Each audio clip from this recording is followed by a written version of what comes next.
Da, da, da, da, da, da, da. Okay, so go for it. We've started. Lucky dip time, everybody. It's Glenn and Ben from the Good Movie Monday podcast.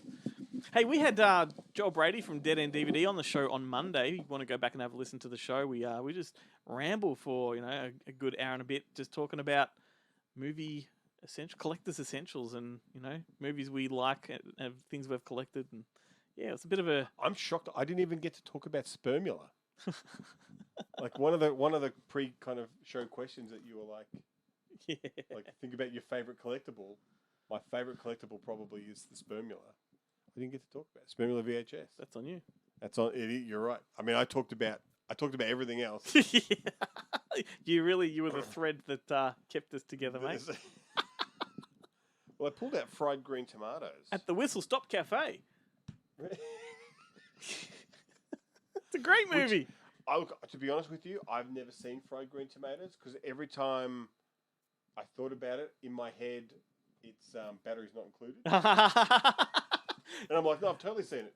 No. This is totally a Ben type of movie. Like, yeah. I reckon you would really get a kick out of this one. I love it. It's a murder mystery. It's a fun summer movie. It's a lesbian piece. It's a it's got. Oh no. Well, the book is very explicit that it is a lesbian relationship between two of the central characters. Jessica Tandy. Well, I don't want to spoil stuff because you will want to watch this, and there's a lot of juicy things in there. But in the movie, they imply the lesbian relationship. It's very clear, right. And that's between Mary Stuart Masterson. Oh, okay. And who's the dark brunette in it? I can't remember her name. Mary Steenburgen? No. Anyway. Can it be Mary Steenburgen in my imagination? You sure can. And it's an amazing film. It is. It came out around the same time as The River Runs Through It. Yep. Has a similar feel to it. I think we spoke on the podcast about Chris O'Donnell was in this before he became a bigger name. Yeah. And it is just wonderful before because Three Musketeers. And it's the movie that I think Kathy Bates made straight after Misery. So she just won an Oscar. This was the next thing. So she was a big name, and her and Jessica Tandy play the contemporary part of the story. Which means she would have made it before she won the Oscar, which is very similar to Anthony Hopkins coming out to do Spotswood. Yep, very similar. Fantastic movie. And fried green tomatoes is what it's known as on most video jackets, but At the Whistle Stop Cafe is the full title. Yeah, right. I've only ever known it as fried green tomatoes. And you only wrote fried green tomatoes on the piece of paper. Because I knew the rest of it. I knew I'd say that. But my wife and I often, and I'm talking about quite often, make fried green tomatoes the way they do in this film, and they are the greatest thing ever. And that is also your weird sexual thing, like that. The tomato stems. Someone's sharing a little bit of private information. I may or may not get off on the smell of tomato stalks being rubbed. Well, I mean, you got to rub them to get the aroma. Yeah, so right. if you ever see me in the produce section of a supermarket, I will be rubbing those tomatoes. Stay at least 6 feet away because you don't know how far they.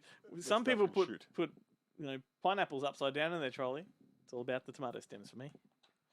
Is that what it is? It's the greatest. It is to me. It's like all seriousness. It's a nostalgic smell for me because I remember growing up with tomatoes in the backyard, and it's just awesome I have a similar thing to like the smell of onions, like being fried while watching TV. Yeah, But it doesn't. It makes if I'm not watching TV, it has no effect. Yeah. It has to be while I'm watching TV. The environment, and like it means that dinner's coming, and I'm watching like usually it's the afternoon show. Yeah, so nostalgic. It's throwback.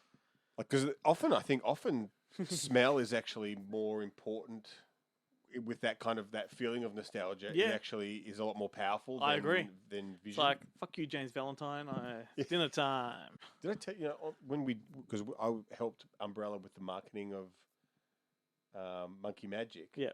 And I did an interview with James Valentine about amazing. it. It was like a fucking dream. Yeah. It was like, I don't know if you know this. He's a pretty happy-go-lucky guy. He was really nice. Yeah. Really awesome. nice. Awesome. And now he's doing radio, yeah? He's doing radio. Yeah. He's at ABC Radio. That's how I got in touch with him. Excellent. The ABC. So, from round about the same era, I've just pulled out Sister Act. Oh, what a classic. Yes, so Whoopi Goldberg, this would be the movie she made straight after winning the Oscar for Ghost, I reckon. This would have been the next big one, and it was a big movie. Sister Act was huge. Harvey Keitel's in it. Harvey Keitel as a gangster. Bill Nunn. Yep. As a cop. And the first Sister Act is a legitimately good movie. Actually, I like the second Sister Act too. Yeah, but the second Sister Act is much like what To Sir with Love 2 is. It's like just a cheap kind of, I didn't think it was that bad.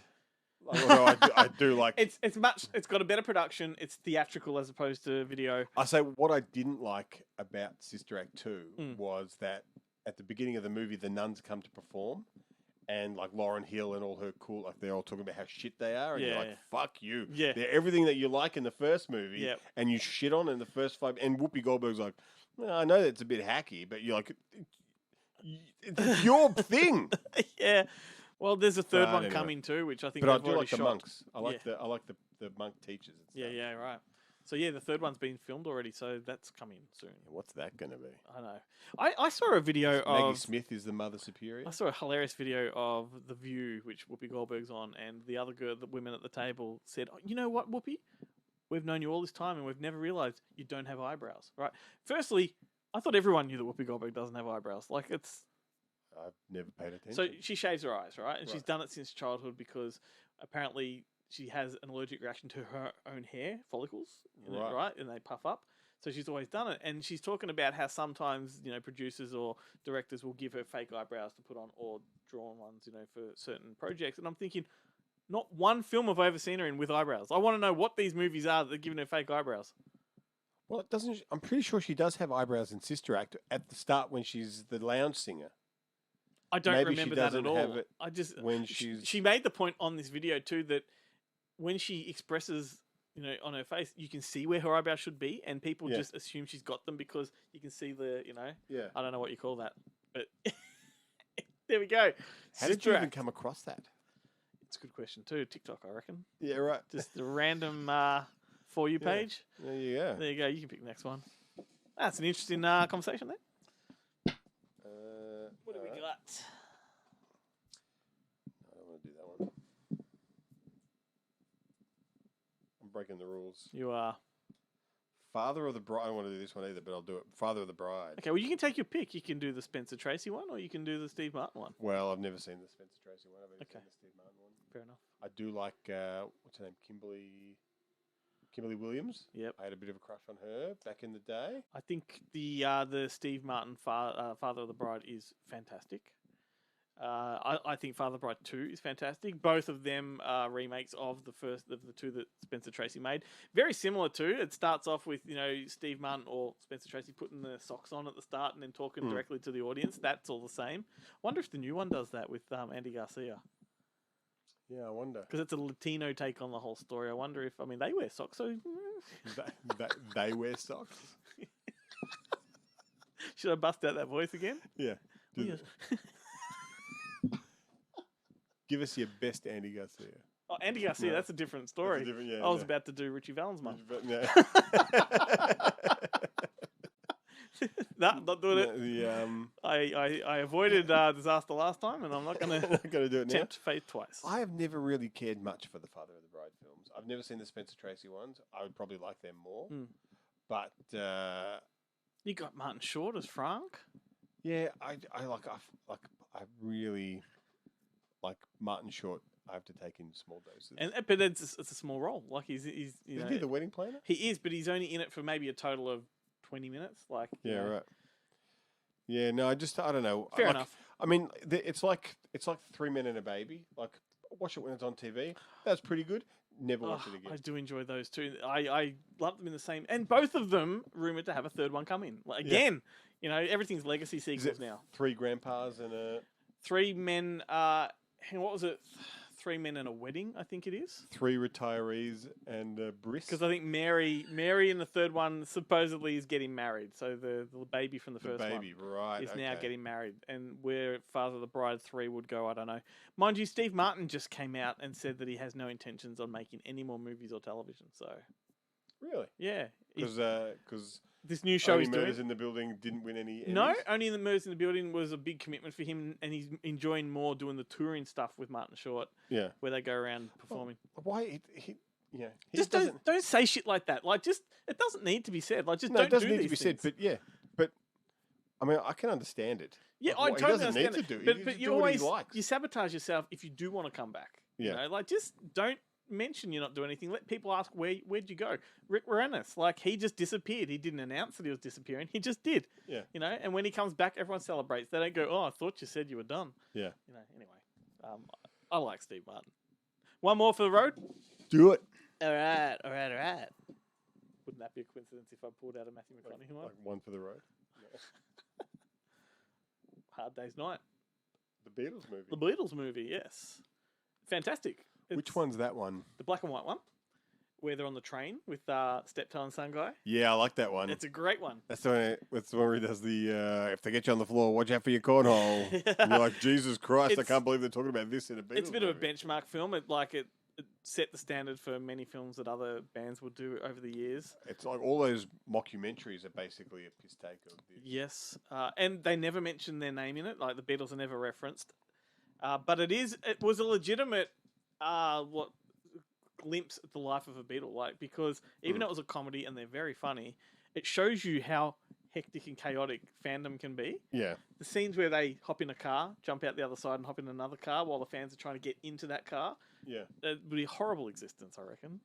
Look, I've only seen this movie once. I saw it at the Astor because I wanted to see it on the big screen, Fantastic. and I thoroughly enjoyed it. Yeah. And I always meant to go back and watch it again. The comedy is sharp. Yeah. And a lot of it's ad-libs, particularly like John, Paul too, but John, like, he just would be taking the piss out of everything. Yeah. Yeah. Excellent. And do you like the other Beatles movies? I think Help is really good too, because that's more of a James Bond type of riff. I've never seen Yellow Submarine. Yeah, that's average. I mean, they're not even in that. Like The Magical Mystery Tour stuff.